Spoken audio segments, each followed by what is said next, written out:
The Mouse and the Motorcycle, Chapter 3. Trapped.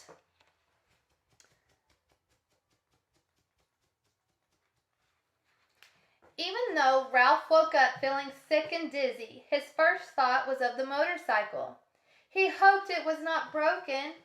He sat there at the bottom of the wastebasket until the whirly feeling in his head stopped, and he was able, slowly and carefully, to stand up.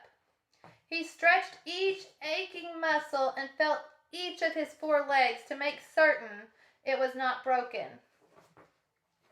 When Ralph was sure that he was battered but intact, he examined the motorcycle. He set it upright and rolled it backward and forward to make sure the wheels still worked. One handlebar was bent and some of the paint was chipped off the rear fender, but everything else seemed all right. Ralph hoped so, but there was no way he could find out until he figured out how to start the engine. Now he ached too much to even try. Wearily, Ralph dragged himself over to the wall of his metal prison and sat down beside the apple core to rest his aching body. He leaned back against the side of the waste paper basket, closed his eyes, and thought about his Uncle Victor. Poor nearsighted Uncle Victor. He too had landed in a metal wastebasket, jumping there quite by mistake. Unable to climb the sides, he had been trapped until the maid came and emptied him out with the trash. No one knew for sure what had happened to Uncle Victor, but it was known that trash in the hotel was emptied into an incinerator.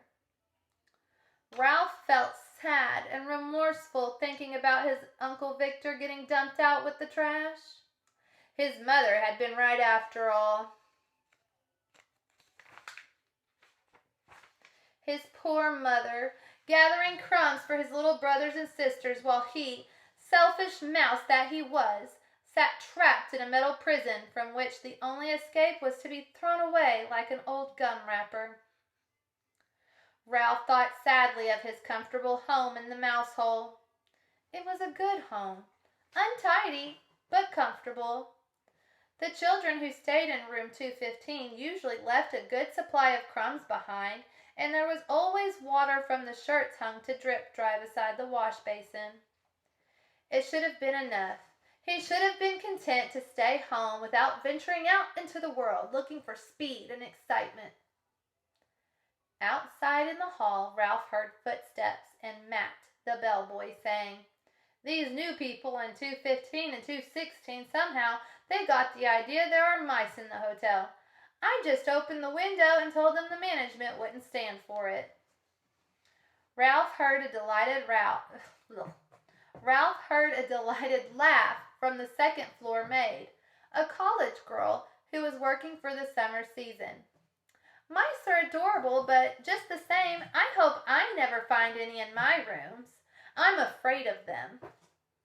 There were 2 kinds of employees at the Mountain View Inn: the regulars, none of them young, and the summer help, who were college students working during the tourist season.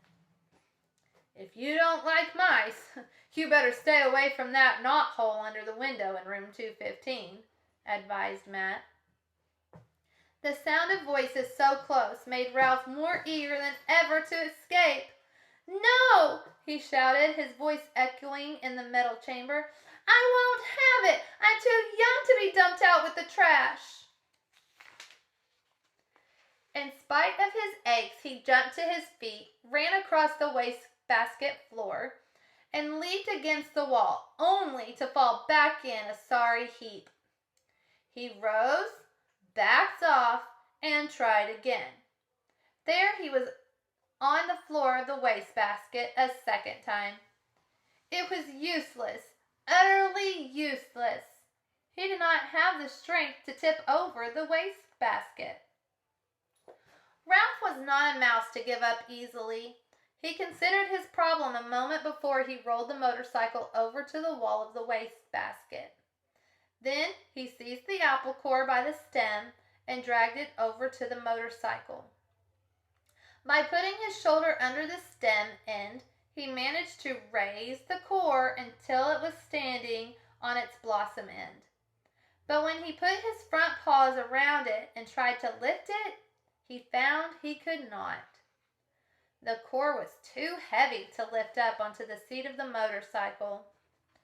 Ralph was disappointed, but when he stopped to think it over, he saw that even if he could manage to get the apple core on top of the motorcycle, it still would not be high enough to allow him to climb out of the wastebasket.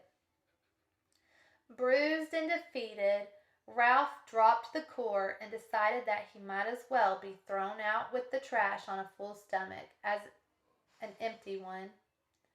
He took a bite of apple and felt a little better.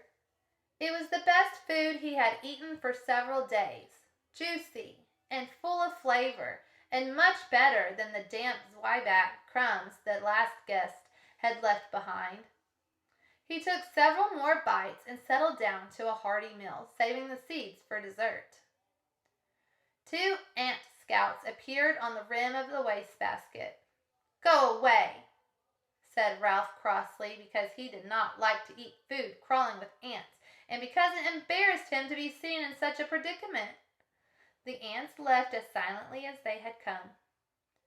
When Ralph had eaten his fill of the apple, he curled up inside the core. He only hoped that someone might happen to drop a Kleenex over him. It was bad enough to be carried to one's doom in a wastebasket, but to be carried to one's doom by a shrieking maid was unthinkable. There was one tiny ray of hope. If someone did happen to drop a Kleenex over him, he just might have a chance to jump and run when the maid tipped the basket up to empty it into the incinerator. The thought that the boy was sure to miss his motorcycle and start looking for it kept Ralph tossing and turning behind the apple core, until, stuffed and exhausted, he finally fell asleep.